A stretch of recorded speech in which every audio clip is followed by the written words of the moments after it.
Good morning.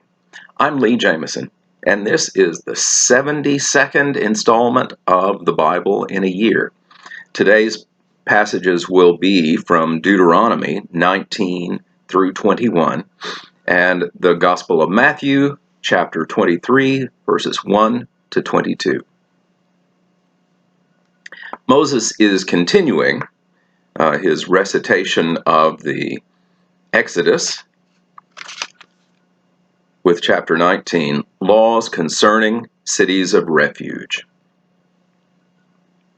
When the Lord your God cuts off the nations whose land the Lord your God is giving you, and you dispossess them, and dwell in their cities and in their houses, you shall set apart 3 cities for yourself in the land that the Lord your God is giving you to possess. You shall measure the distances, and divide into 3 parts the area of the land that the Lord your God gives you as a possession, so that any manslayer can flee to them. This is the provision for the manslayer, who by fleeing there may save his life. If anyone kills his neighbor unintentionally, without having hated him in the past, as when someone goes into the forest with his neighbor to cut wood, and his hand swings the axe to cut down the tree, and the head slips from the handle and strikes his neighbor so that he dies, he may flee to one of these cities and live, lest the avenger of blood in hot anger pursue the manslayer and overtake him, because the way is long, and strike him fatally, though the man did not deserve to die, since he had not hated his neighbor in the past. Therefore I command you, you shall set apart 3 cities, and if the Lord your God enlarges your territory, as he has sworn to your fathers, and gives you all the land that he promised to give to your fathers, provided you are careful to keep all the commandments which I command you today, by loving the Lord your God and by walking ever in his ways, then you shall add 3 other cities to these 3, lest innocent blood be shed in your land that the Lord your God is giving you for an inheritance, and so the guilt of the bloodshed be upon you. But if anyone hates his neighbor, and lies in wait for him and attacks him, and strikes him fatally so that he dies, and he flees into one of these cities, then the elders of his city shall send and take him from there, and hand him over to the avenger of blood so that he may die. Your eye shall not pity him, but you shall purge the guilt of innocent blood from Israel, so that it may be well with you. Property boundaries. You shall not move your neighbor's landmark, which the men of old have set, in the inheritance that you will hold in the land that the Lord your God is giving you to possess. Laws concerning witnesses. A single witness shall not suffice against a person for any crime, or for any wrong in connection with any offense that he has committed. Only on the evidence of 2 witnesses, or of 3 witnesses, shall a charge be established. If a malicious witness arises to accuse a person of wrongdoing, then both parties to the dispute shall appear before the Lord, before the priests and the judges who are in office in those days. The judges shall inquire diligently, and if the witness is a false witness and has accused his brother falsely, then you shall do to him as he meant to do to his brother. So you shall purge the evil from your midst. And the rest shall hear and fear, and shall never again commit any such evil among you. Your eye shall not pity. It shall be life for life, eye for eye, tooth for tooth, hand for hand, foot for foot. Laws concerning warfare. Chapter 20.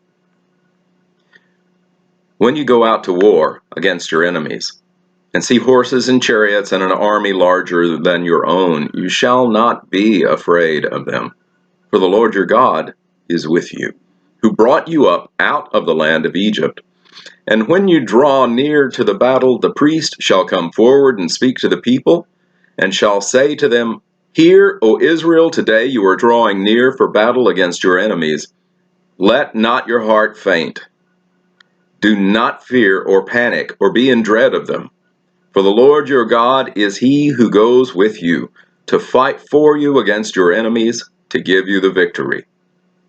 Then the officers shall speak to the people, saying, Is there any man who has built a new house and has not dedicated it? Let him go back to his house, lest he die in the battle and another man dedicate it. And is there any man who has planted a vineyard and has not enjoyed its fruit? Let him go back to his house, lest he die in the battle and another man enjoy its fruit. And is there any man who has betrothed a wife and has not taken her?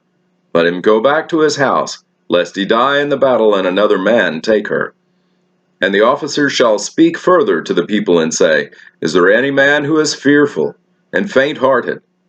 Let him go back to his house, lest he make the heart of his fellows melt like his own. And when the officers have finished speaking to the people, then commanders shall be appointed at the head of the people. When you draw near to a city to fight against it, offer terms of peace to it. And if it responds to you peaceably and opens to you, then all the people who are found in it shall do forced labor for you and shall serve you. But if it makes no peace with you, but makes war against you, then you shall besiege it. And when the Lord your God gives it into your hand, you shall put all its males to the sword, but the women and the little ones, the livestock and everything else in the city, all its spoil you shall take as plunder for yourselves. And you shall enjoy the spoil of your enemies, which the Lord your God has given you. Thus you shall do to all the cities that are very far from you, which are not cities of the nations here, but in the cities of these people that the Lord your God is giving you for an inheritance. You shall save alive nothing that breathes, but you shall devote them to complete destruction. The Hittites and the Amorites, the Canaanites and the Perizzites, the Hivites and the Jebusites, as the Lord your God has commanded, that they may not teach you to do according to all their abominable practices that they have done for their gods, and so you sin against the Lord your God. When you besiege a city for a long time, making war against it in order to take it, you shall not destroy its trees by wielding an axe against them. You may eat from them, but you shall not cut them down. Are the trees in the field human, that they should be besieged by you? Only the trees that you know are not trees for food you may destroy and cut down, that you may build siege works against the city that makes war with you, until it falls. Atonement for unsolved murders. Chapter 21. If in the land that the Lord your God is giving you to possess, someone is found slain, lying in the open country, and it is not known who killed him, then your elders and your judges shall come out, and they shall measure the distance to the surrounding cities. And the elders of the city that is nearest to the slain man shall take a heifer that has never been worked, and that has not pulled in a yoke. And the elders of that city shall bring the heifer down to a valley with running water, which is neither plowed nor sown, and shall break the heifer's neck there in the valley. Then the priests, the sons of Levi, shall come forward, for the Lord your God has chosen them to minister to him, and to bless in the name of the Lord. And by their word every dispute and every assault shall be settled. And all the elders of that city nearest to the slain man shall wash their hands over the heifer whose neck was broken in the valley. And they shall testify, Our hands did not shed this blood, nor did our eyes see it shed. Accept atonement, O Lord, for your people Israel, whom you have redeemed, and do not set the guilt of innocent blood in the midst of your people Israel, so that their blood guilt be atoned for. So you shall purge the guilt of innocent blood from your midst, when you do what is right in the sight of the Lord. Marrying female captives. When you go out to war against your enemies, and the Lord your God gives them into your hand, and you take them captive, And you see among the captives a beautiful woman, and you desire to take her to be your wife, and you bring her home to your house. She shall shave her head and pare her nails, and she shall take off the clothes in which she was captured, and shall remain in your house, and lament her father and her mother a full month. After that you may go into her and be her husband, and she shall be your wife. But if you no longer delight in her, you shall let her go where she wants. But you shall not sell her for money, nor shall you treat her as a slave, since you have humiliated her. Inheritance rights of the firstborn. If a man has two wives, the one loved and the other unloved, and both the loved and the unloved have borne him children, and if the firstborn son belongs to the unloved, then on the day when he assigns his possessions as an inheritance to his sons, he may not treat the son of the loved as the firstborn in preference to the son of the unloved, who is the firstborn. But he shall acknowledge the firstborn, the son of the unloved, by giving him a double portion of all that he has, for he is the firstfruits of his strength. The right of the firstborn is his. A rebellious son. If a man has a stubborn and rebellious son, who will not obey the voice of his father or the voice of his mother, and though they discipline him, will not listen to them, then his father and his mother shall take hold of him, and bring him out to the elders of the city, at the gate of the place where he lives. And they shall say to the elders of his city, This our son is stubborn and rebellious. He will not obey our voice. He is a glutton and a drunkard. Then all the men of the city shall stone him to death with stones. So you shall purge the evil from your midst, and all Israel shall hear and fear. A man hanged on a tree is cursed.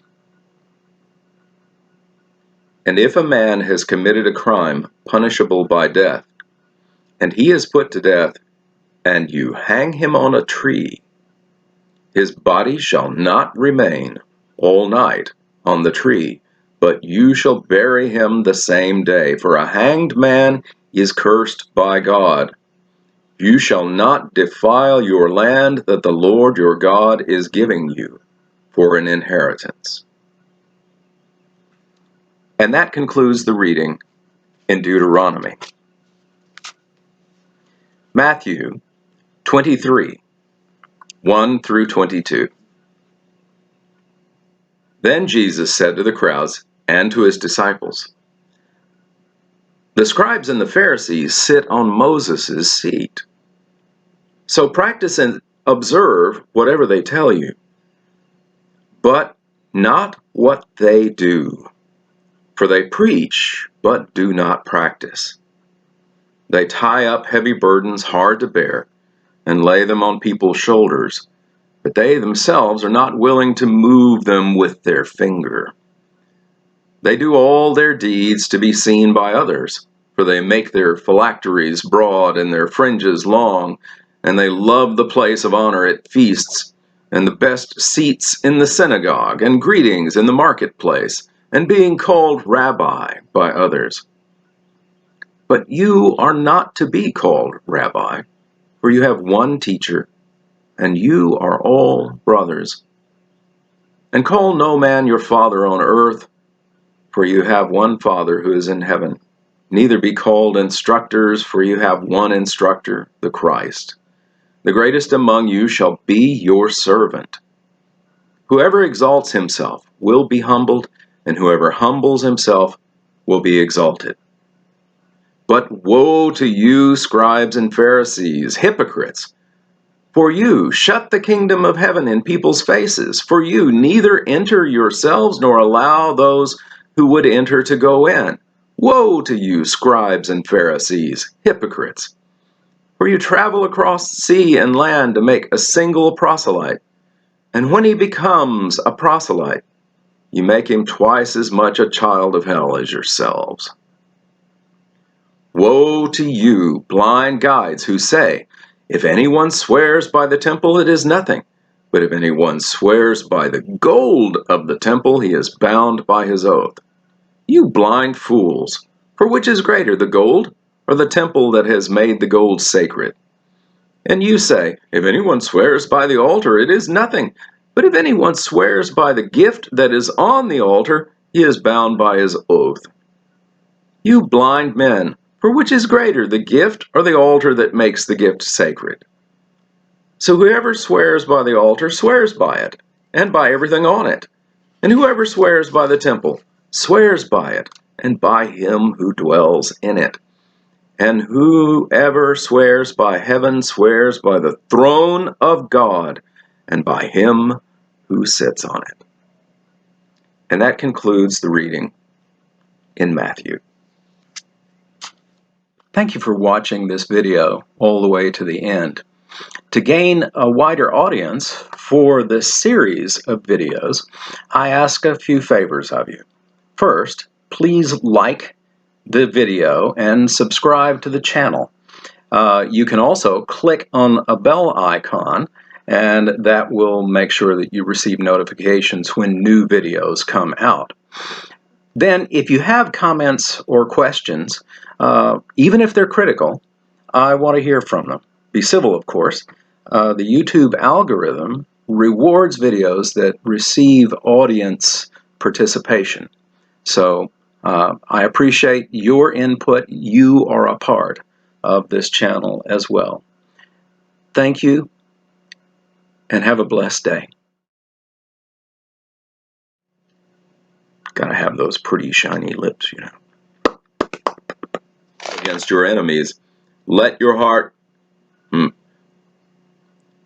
not your heart be faint. Oh, come on. And you see among blah, blah, blah, blah. Then his father and his mother shall take hold, whatever they tell you. But,